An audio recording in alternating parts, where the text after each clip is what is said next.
I'm here today with my mate Tony, and we are going to give you a bunch of tips to travel safely here in incredible India, and we're especially going to be talking about the Golden Triangle tour, which most foreigners take when they come here to India. And I've chosen Tony to chat because he was an ex-police officer in New Zealand. How long were you a cop for? 12 and a half years in New Zealand. 12 and a half years. And so how many people have you arrested? Oh, Karl, I couldn't really say, but it'd be well into the multiple hundreds. I was a frontline officer, then detective qualified, so I investigated rapes, murders, bank robberies. You've seen it all, I've seen it all. I've seen it all. And because you're on the front line, every day you've had to deal with the bad guys, right? Absolutely. Unfortunately, that's part of policing.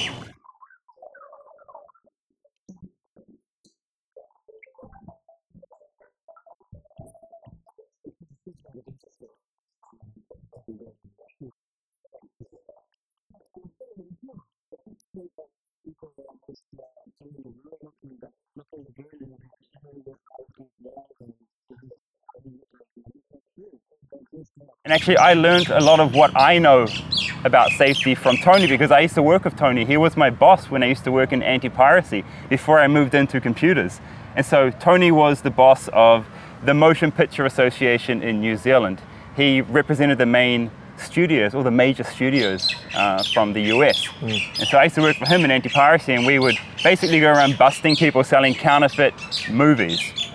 So that's where I learned a lot of what I do from this guy here. And Tony has been my guru in life for a long time. There's been a couple of people in my life back in New Zealand who have always guided me in my careers. And Tony's one of these guys, so I'm taking him around the Golden Triangle. Well, we've just been around the Golden Triangle for the last few days. So we went to Agra, we went to Jaipur, and we spent a bunch of time in Delhi.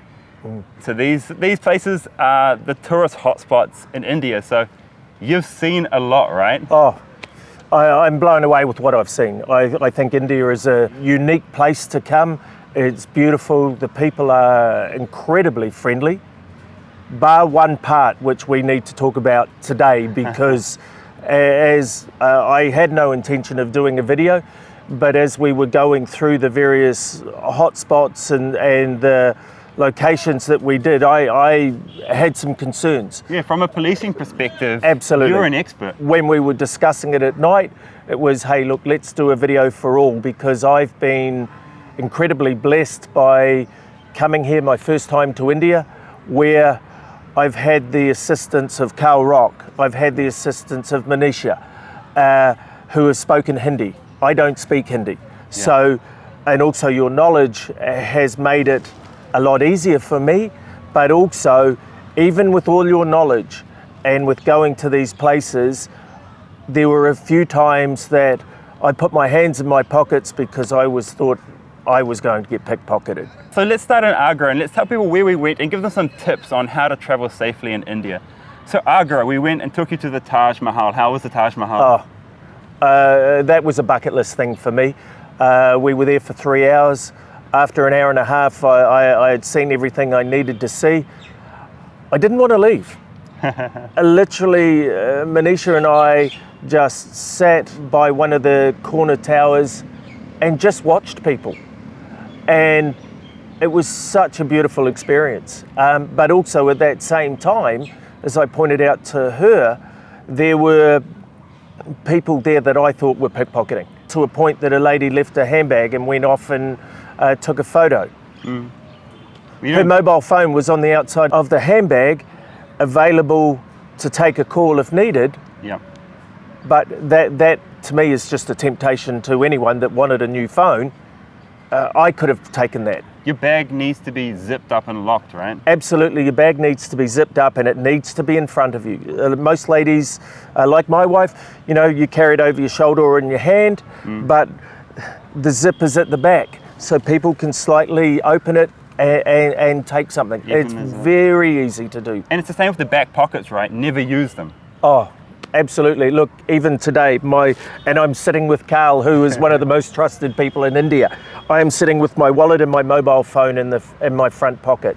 I always learned it. The first thing I learned as a detective at detective qualifying school you put your hands in your pockets. Now that goes against all rules of mine. I've never walked around with my hands in my pockets because I think it makes you look like you're not interested. When you're going to a major crime scene, the first thing I was taught, and I taught my staff, is you put your hands in your pockets. You do that so if you're going into a crime scene, you are not touching anything, you are not contaminating evidence, you are not moving evidence. When you feel threatened or you feel you have that sixth sense that somebody's close by, put your hands in your pockets. If your hands are in your pockets protecting your valuables, they cannot be uplifted from you. So please, and I must have done that about half a dozen times on my trip with Karl these last 4 days. Yeah, exactly. And I've been pickpocketed before, and if I had my hands in my pockets during that busy period where people were pushing past me, I wouldn't have lost my phone on that metro here in Delhi. So it's a brilliant tip. And something else happened after the Taj Mahal. You guys got in, I'm not sure if you realized that this could have been dangerous, but you guys got in with a friendly rickshaw driver. And he was very, very friendly, and to the point where he invited you back to his home. Correct. And now, I know my wife Manisha thought that he was just being very genuine and honest, and maybe he was, but for most tourists in Agra, when a friendly local is inviting you back to their house, and when they're a taxi driver or a rickshaw driver, it's not out of pure intentions. These guys are businessmen, they need to make money.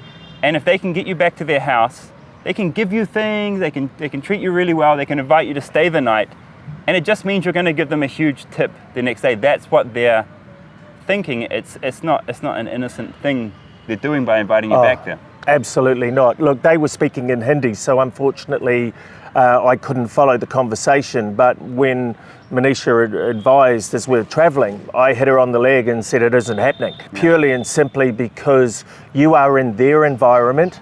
They know the exit points. They are in full control of your personal situation. Yeah. That just was warning bells to me like you wouldn't believe. You don't go anywhere with strangers, and these are tips for anywhere in the world, right? Yeah, correct. It's stranger danger. You don't know this person.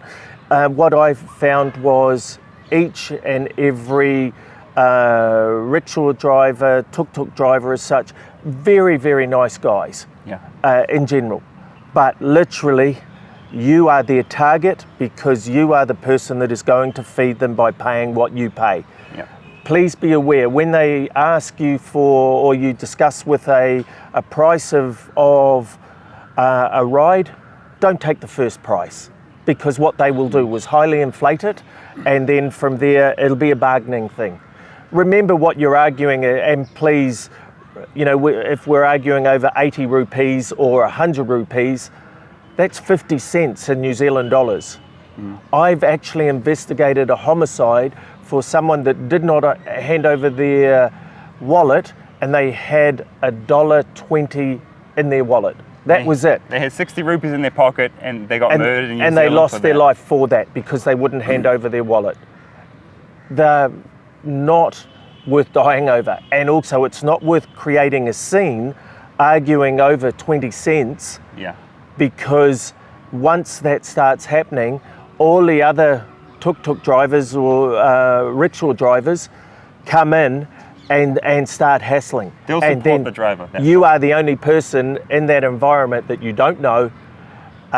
It's a safety issue. So barter, but remember what you're bartering with in rupees versus what you earn in dollars wherever you are around the world is not worth dying for. Yeah, true. I never mentioned this actually because I live in India, so I now think in rupees. So I'm always bargaining for near the local price, but I always end up paying about 20 rupees over, to be honest. So whatever they quote you, bargain 50% down, and then maybe add on 20 or 30 rupees as kind of like a tip for them. That's usually what I get away with as a foreigner here in India. It's as low as you can go. I think one other thing I'd like to say is with driving through the Golden Triangle, which I would personally absolutely recommend. It is exceptional. The roads are different to Western roads. Some of them haven't been finished, but also the lane markings. We were going down a 4-lane highway, I have counted on average there would be 7 cars wide, and that would include buses and trucks, all going in the same distance. We're going about 30 to 40 kilometres an hour on average. but you certainly learn, and I thought Manisha was an exceptional driver. What about me? I drove. Manisha's better. But what I would cut, we're done. But what I would say is you definitely, as a passenger in a vehicle, it's like that radar. You've got to know what's around you 360 degrees, more so than any other country I've ever been to. And I've done sort of 20 or 30 countries that I've toured. You'll get used to the driving here is what Tony's saying. And you had a few shocks though, right? How many buses tried to kill you? I would say 2 that I was in the back seat that I moved over to the left-hand side because I actually thought I may have been entering that bus. I turned around to look at you when that happened because I was worried, and I could just see you clenching your butt. You're just like, "Arr!" Oh, I thought we were going to have an accident. But Me too. Hey, that's India. But you get used to it.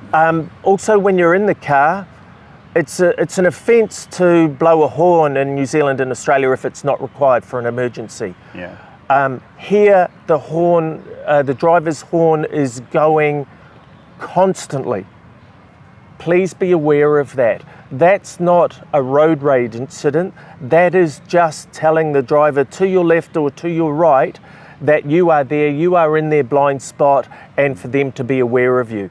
That's something from a Western culture I certainly wasn't aware of. So different. It's called sonar technology.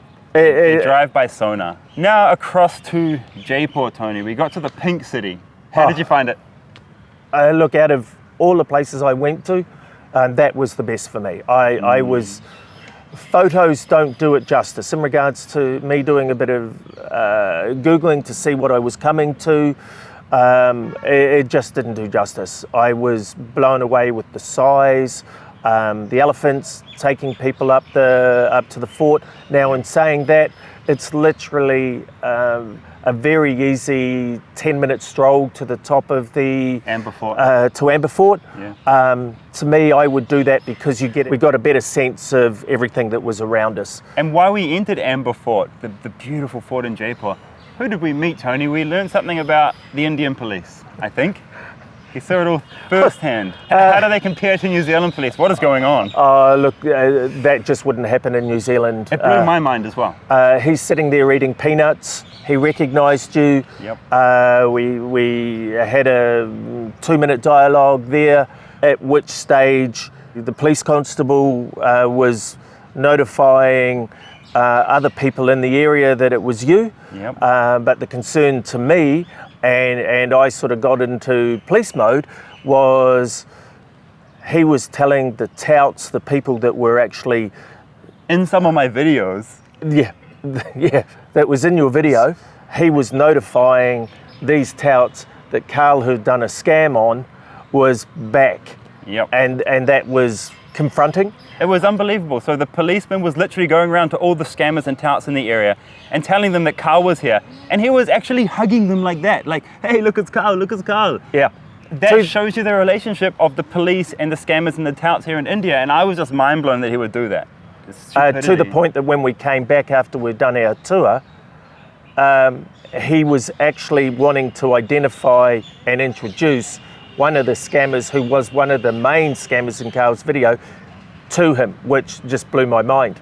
And then literally we got a little bit lost. Our tour guide put us on a wrong, we came in a different way back. Oh yeah. And at that point, I was asked if I wanted to have a hookah a hookah pipe with this guy, who then presented me with a small sealed bag of what I believe was cannabis, and then in his other hand he brought out a white powder. Heroin. And offered that to me. This was literally 10 meters off the main track going down from Amber Fort, and about 15 meters from where a policeman was sitting during the day. Eating his peanuts. And these guys are selling, heroin and cannabis, and they had the chillum ready for you to just get high just a few meters away from the police. I would say I didn't expect that. No, I would say that boy samples his own product.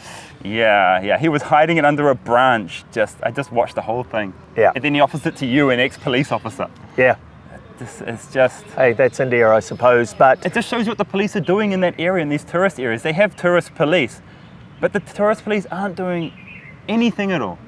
I was surprised in all the major places that I've been, like Taj Mahal, Amber Fort, where we are going to pay respects to that building because it is just so iconic. And whilst we are doing that, literally within 50 metres of any of those major monuments, I was asked, did I want a magnetic photo of that? Do I want a photo? Do I want a snow globe? Do I want postcard? Do I want balloons? Do I want books on this? Weed. Absolutely everything. Where I just wanted, look, I understand that they need to make money, but in my opinion, they need to be outside. I pay a lot more than the local, and I'm more than happy to do that because I'm a one-off visitor. But I actually want to experience that opportunity instead of being asked every 5 minutes. And those are the times when I put my hands in my pockets because I had serious concern that I would lose something. Yeah, so the police should be keeping these scammers and touts outside of the Amber Fort at least. But they're just hugging them and sitting around eating peanuts together. Yeah. It's just unbelievable. The police aren't doing anything there, and these touts should at least be kept to on the roadside at Amber Fort and Taj Mahal. Yeah. It's crazy. Indeed. Look, if I can say anything, do your homework, know who you're going with. In regards to any of these touts that come up to you and say they're government warranted, I inspected 6 people at the various locations. They're ID cards of government. Yeah, tour guides. And every one of them was different. And the quality of what they had, in my opinion, was not legitimate. Yeah, they're all using these fake ID cards to say that they're tour guides. Yeah. Around the Taj Mahal especially. And so when it comes to these guides, I think you need to judge the guide on how well they're presented and their English capacity, okay?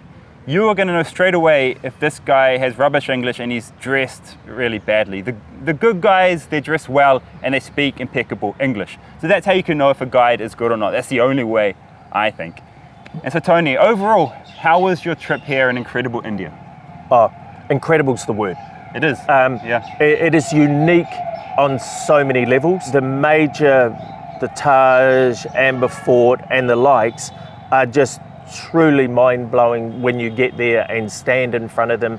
Photos, videos, TV shows don't do justice. Look, I also, and I'll put a plug in for Karl's book, I purchased Karl's book before I came. I knew what I was walking into, the good and the bad. And all I say is be aware of your surroundings when you're talking to the people, that you are going to talk to a lot of people, that it's that gut sense. If you don't feel comfortable, don't continue the conversation. I always just said no in a louder voice, put my hands up, said no, hands in pockets, and walked away. They may continue following. Don't engage. Yeah. Because if you're engaging, that's what they want. Just, you've said no, hands in pockets, and walk away. You've given them the subliminal message, you're not interested, and literally there's so many tourists here, they'll go to somebody else. Yeah, exactly. So hit that join button, become a channel member, and get a bunch of member-only benefits so I can keep creating videos here in incredible India. Jai Hind.